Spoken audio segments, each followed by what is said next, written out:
Good morning बच्चों। चलिए उसी क्रम में अब बात करते हैं डाक तार प्रणाली की। तो डाक तार प्रणाली क्या है? यह जो है आधुनिक युग का सबसे पुराना संचार माध्यम है।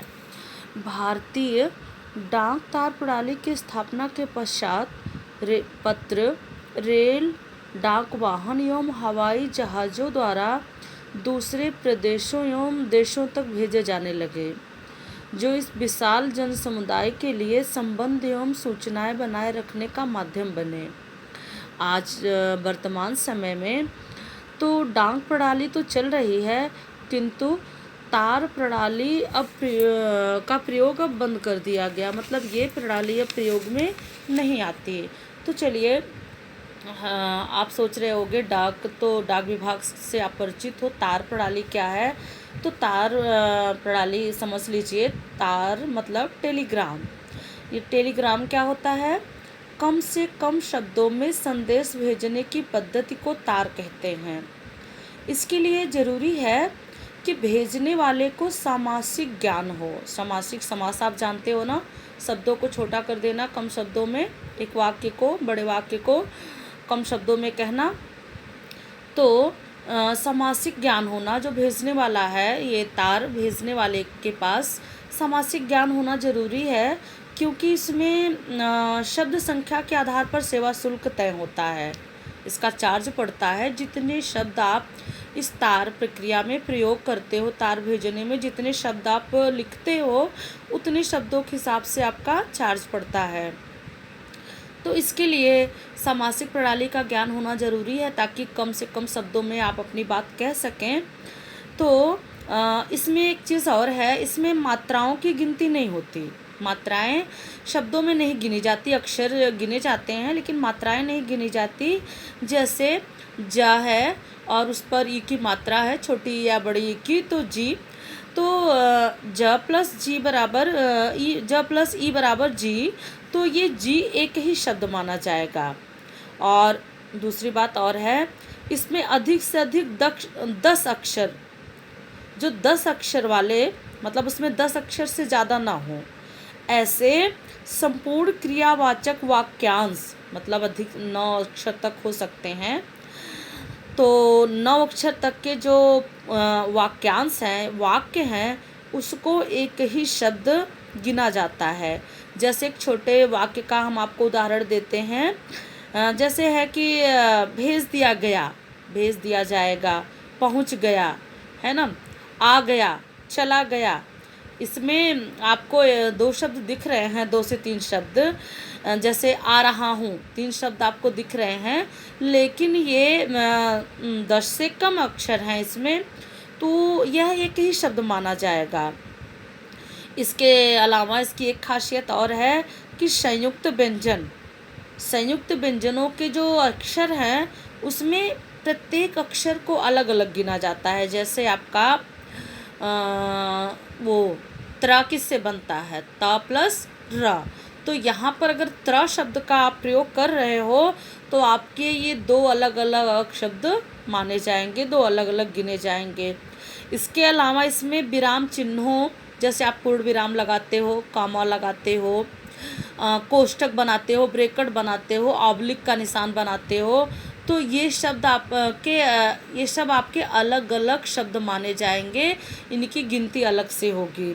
जैसे आप 2 अक्षर लिखते हो, जल्दी जल्दी के बीच में एक योजक चिन्ह लगाते हो, तो जल्दी जल्दी आपका 2 शब्द तो हुआ ही, और बीच में जो योजक चिन्ह आपने लगाया, छोटा सा डैश का निशान, वो भी आपका एक अलग अक्षर माना जाएगा। तो ये ये मिलाकर ये 3 शब्द बन जाएंगे।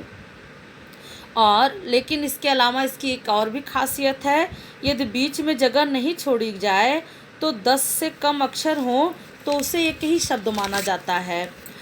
और विभक्तियों के चिन्हों को, विभक्ति आप जानते होंगे, कारक के चिन्हों को, जैसे ने, को, के लिए, से आदि, अगर आप इसको अलग से लिखते हो, जो शब्द आपने लिखा उससे थोड़ा सा दूर लिखते हो, तो ये अलग शब्द माना जाएगा। लेकिन अगर आप शब्दों के साथ उसको मिला के लिखते हो, तो एक ही शब्द माना जाएगा। जैसे कि आप लिखते हो, यहाँ पर है आपका आपके लिए, यहाँ पर के लिए, आपकी ये किसका चिन्ह है, के लिए संप्रदान कारक का, चौथी विभक्ति का आपका चतुर्थी विभक्ति है के लिए। तो आप आपका एक शब्द हो गया, के आपका दूसरा शब्द हो गया और लिए आपका तीसरा शब्द हुआ। लेकिन अगर आपने उसी को ऐसे लिख दिया आपके लिए एक साथ, तो ये आपका एक ही शब्द माना जाएगा। और जैसे देखिए आपने रात दिन, रात और दिन के बीच में एक योजक शब्द लिखा, तो रात एक अलग शब्द हो गया, दिन एक अलग शब्द हो गया, और बीच में जो योजक चिन्ह जुड़ा हुआ है, वो जो निशान है, वो अलग शब्द हो गया। तो ये 3 शब्द हो गए।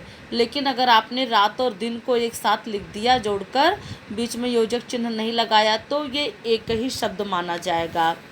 तो इस तरह से बच्चों ये जो डाक तार प्रणाली है, तो तार प्रणाली के जो नियम है, उसको जो भेजने वाला है उस नियम का उसको अच्छे से ज्ञान होना ज़रूरी है। और प्रयास ये करना चाहिए कि इसके लिए कम से कम शब्दों का प्रयोग करें। अगर संयुक्त व्यंजन अलग से, उसके हर अक्षर अलग से जोड़े जाते हैं, तो हम ऐसा वाक्य चुनें जिसमें संयुक्त व्यंजनों का प्रयोग ना हो, बहुत ज़रूरत ना हो, बहुत आवश्यक ना हो कि संयुक्त व्यंजन के बिना काम ही नहीं चलेगा, तो हम उसका प्रयोग ना करें, उसके प्रयोग से बचें।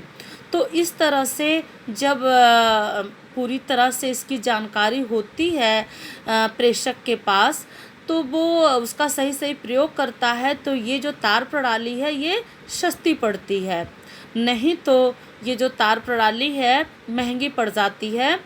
और अब तो तार प्रणाली का प्रयोग नहीं होता, अब तार टेलीग्राम नहीं भेजे जाते। पहले क्या था कि जब तकनीकी का इतना विकास नहीं हुआ था, तो टेलीफोन आदि नहीं चले हुए थे, इनका आविष्कार नहीं हुआ था, ये नहीं चल रहे थे, तब इन चीज़ों का प्रयोग होता था। लेकिन अब आपके मोबाइल फ़ोन ने और फ़ोन ने आपके इस तार प्रक्रिया को बंद कर दिया, क्योंकि तार भेजने की ज़रूरत ही क्या है।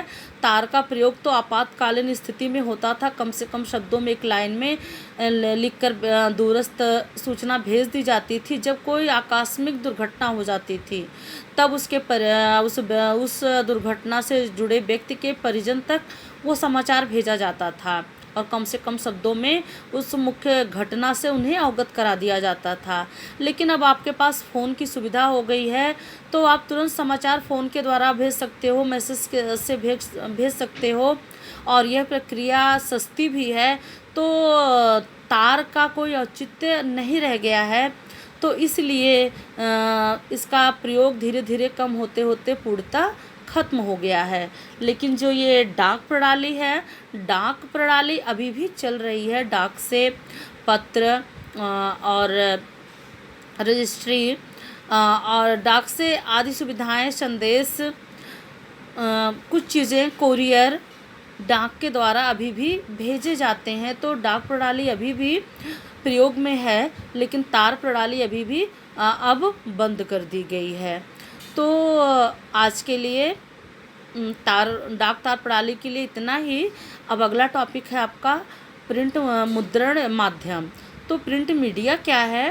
प्रिंट मीडिया के बारे में बच्चों आप जानते ही होंगे, लेकिन हम आपको अगली वीडियो में बताएंगे।